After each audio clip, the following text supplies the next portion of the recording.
The VELIA trial, it was GOG 3005, was a randomized phase 3 placebo-controlled trial that was looking at the merit of adding a PARP inhibitor called veliparib to chemotherapy and then continuing it as maintenance treatment.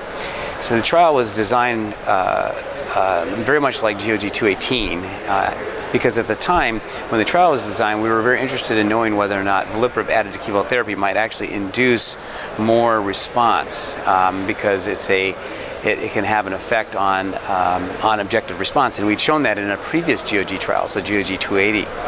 We also spent a lot of effort in trying to figure out what would be the best combination of veliparib with chemotherapy in multiple different schedules and doses. And so GOG 9923 was another pivotal trial, probably the largest phase 1 trial ever done, that looked at ways that we could be able to combine these agents.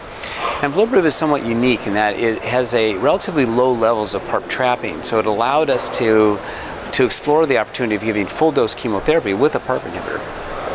So that all served as a rational background for starting the trial back several years ago, and so we were really pleased to be able to bring this trial to fruition to explore those potential hypotheses. So what we found in the trial was that the patients that enrolled in the trial were pretty reflective of the kind of patients that we see in our clinics. So most of these patients had high-grade serous ovarian cancer, which was an eligibility criteria. They were high stage, and many of them had had primary cytoreduction. So and of the patients who had primary cytoreduction, about 70% of them achieved a complete gross resection. So this was handled by Gynecologists and medical oncologists who enrolled these patients on trials that essentially had good frontline surgery. And for the patients who had neoadjuvant chemotherapy, we had a similar rate of high rates of complete gross resection. Again, reflecting on what we would see in our clinics every day. So a very relevant population. I think that's important to underscore. And so so the patients were randomized 1-to-1 into each of these three arms, and for today's analysis, or for what we reported in the analysis, was to look at the combination arm, we call arm 3, versus the control arm, which was arm 1. And so what we found was that, first of all, the regimen itself was quite tolerable. So unlike most PARP inhibitor trials that have been given with chemotherapy, there usually has to be substantial dose reduction of the chemotherapy and the PARP to be able to give them together. And this probably has to do with this issue about PARP trapping, for which this particular PARP inhibitor might be unique. And so we were able to show that during the chemotherapy phase, that both arms of the trial that actually had PARP inhibitor given with chemotherapy, that we were able to maintain the dose intensity really into standard doses. So, and there were very few essential dose reductions and treatment discontinuations that were due to that adverse events. We did see a little bit higher rates of thrombocytopenia, but again, the proportion of patients that actually had to come off therapy because that was very low and equal across all groups, placebo and the two treatment arms that had veliparib. So that was reassuring. So then, as far as the efficacy results came, we showed that in this arm 3 versus arm 1, that this drug had robust clinical activity. And the way that we set up the analysis for this was that we looked at it in 3 successive cohorts that included patients. So that the first cohort was in the patients that were defined by tumor or germline BRCA status. The second cohort were the patients that were wild type for that status, but also had evidence in the tumor that they had homologous recombination deficiency.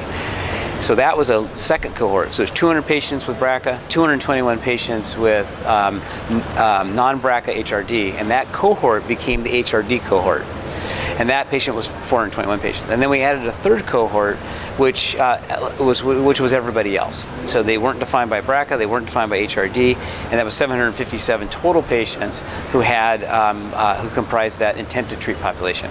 So we found was that in the way that the analysis went, the statistical analysis went, is that if the BRCA population was positive, then we analyzed the HRD population. If that was positive, then we analyzed the whole cohort. So what we did in the study is we showed was that the addition of veliparib to chemotherapy and continued as maintenance substantially improved the progression-free survival by about a year in patients who had who were BRCA germline or carried a tumor that had a mutation in BRCA. When we added the HRD cohort, we saw it as a similar effect. Both cohorts did a little bit worse, but we still saw that same year advantage in the median progression-free survival. Hazard ratio about 0.57. And then when we looked at the entire patient population, we saw again an improvement about 6 months, 5 to 6 months on the median, but an improvement in the reduction, or a reduction in the hazard for progression or death by about 32%. So